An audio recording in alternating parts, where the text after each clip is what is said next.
Bom, pessoal, shalom. E para você que terminou o alfabeto, né? Nós vamos falar uns minutinhos a respeito desta letra, né?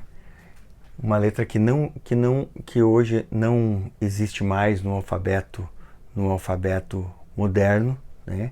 Há evidências de que havia uma letra que teve seu uso durante um período, né? A letra Gaim. E ela tinha esse formato na sua pictografia, né? Como de cordas, né? De uma corda enrolada, né? Nessa ideia justamente, né, do concreto de uma corda, de algo torcido, né? No sentido de algo escurecido. Aqui, no sentido de torcer a verdade, de algo que traz confusão, de algo enegrecido, né? No sentido espiritual, né? Ela tinha um som de G, G, G, né? E o nome da letra era Gaim. Provavelmente não era esse nome tão longo, né? Visto que a maioria das letras, provavelmente o seu som era simplesmente o começo, né, do que a gente conhece como as letras. Dalet, por exemplo, seria só Dal, né? Lamed, Lam, né? Como Mem, Num. Algumas letras elas tiveram um nome encumpridado, né? E o seu nome original aqui, provavelmente o da letra Gaim, era a letra Gá, né? Então, no sentido de corda, torcido e escurecido. E a evidência interessante aqui é que nós vamos ver que no texto hebraico nós temos, por exemplo, o nome de uma cidade chamada Amorá, com Ayin, tá? E é justamente na letra Ayin, foi a letra Ayin que absorveu a letra Gaim, né? Então, algumas palavras nós vamos ver que elas vão ter um som, o som de Ayin, ou escritas com Ayin, mas o significado delas tanto a pronúncia quanto o significado delas às vezes nem sempre bate, como é o som da palavra do nome da cidade, Amorá, né? Amorá, escrito com Ayin, né? Olha o símbolo aqui, né? A transliteração, né? Aqui com a palavra começa com A, com o mudo do Ayin, né? Mas com A, Amorá, né? Ou Asa, né? Asa, mais uma das cidades dos filisteus, Asa. Ou Peor, né? Baal Peor, aqui, né? Peor, né? Aqui com Ayin, né? Com Ayin, Peor, né? Então, enquanto que o grego, né, traduziu como Gomorra. Então, Amorra, no hebraico, foi traduzida como Gomorra, né? Asa, Ain, Asa, foi traduzido como Gaza, né? Em português, Gaza, né? Gomorra, né? O grego, o português traduziu do grego, né? E Fogor, né? Ou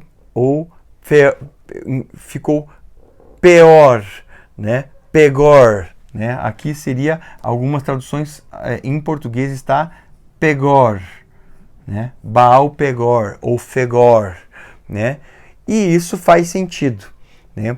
Porque originalmente essas palavras na pictografia eram escritas com a letra, né? O Gaim, ok? Então, por isso nós temos essa tradução, porque o som era muito semelhante, né? O Ain, Amora, Amora, e o Gaim tinha basicamente G, Galamorra, galamorra. Algo que na nossa língua, aqui no português, é algo difícil, não temos essa vocalização, né? Mas eles tinham, assim como tem tribos na África, por exemplo, que usam vários sons nas suas palavras, né? Né? Então, usam um sistema vocálico mais rico do que o nosso, né? E para nós é estranho, né? Mas nós podemos ver, então, pelas evidências que a letra Gaim existia, né? Ela